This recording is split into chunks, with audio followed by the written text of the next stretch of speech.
Well, let's return now to our correspondent Ajeck Mangut joining us from Abuja. Ajeck, in its extraordinary session in Abuja, ECOWAS talked tough against the coup in Niger, but does the regional bloc have the capacity to reverse the military takeover in Niger?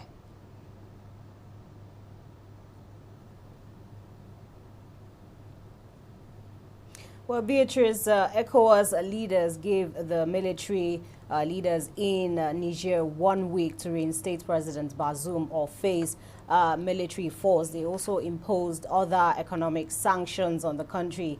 But some political experts are concerned that there's little or that ECOWAS might not be able to do much to reverse the coup in Niger, given the antecedents in Burkina Faso and Mali, where ECOWAS was not able to get the transitional or the military rulers in those countries to hand over power to the democratically elected presidents of those countries. And there's also the concern of the economic cost or the economic implication of sending troops to Niger, because some of those countries in the ECOWAS region, have their own domestic issues that they're dealing with, like insecurity, inflation, and poverty as well.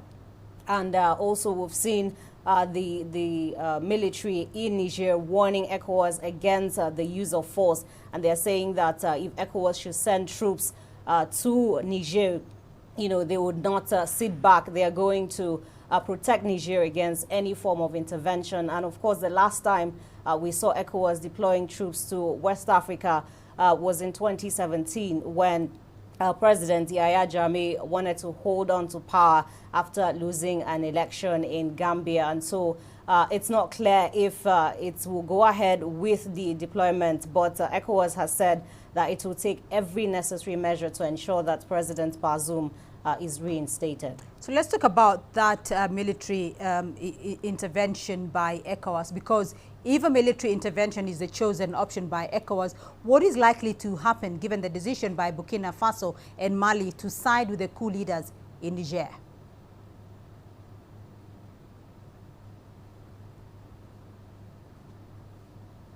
Well, Beatrice, the military that took over power in Niger, led by General Abdurrahmane Tiani, has said that ECOWAS should not intervene militarily because, it's not going to sit back and watch intervention either from the West or from the regional bloc coming into Niger to try and rescue the detained President Mohamed Bazoum.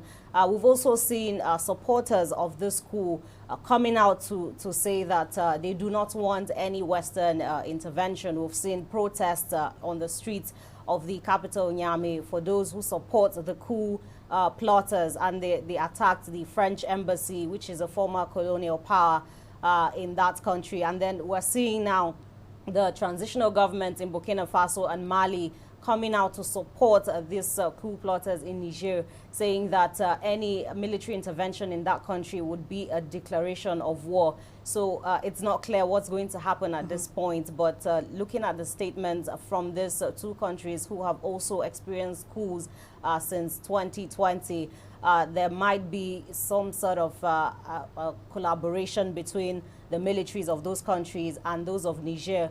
But ECOWAS is firm in its stance to say that President Bazoum should be reinstated within 1 week. And we've seen the US and France and UN also coming out to say that they support sanctions from the regional bloc ECOWAS. But at this point, it's not clear what is going to happen. But ECOWAS has insisted that President Bazoum be reinstated, or the military rulers in Niger would face military force.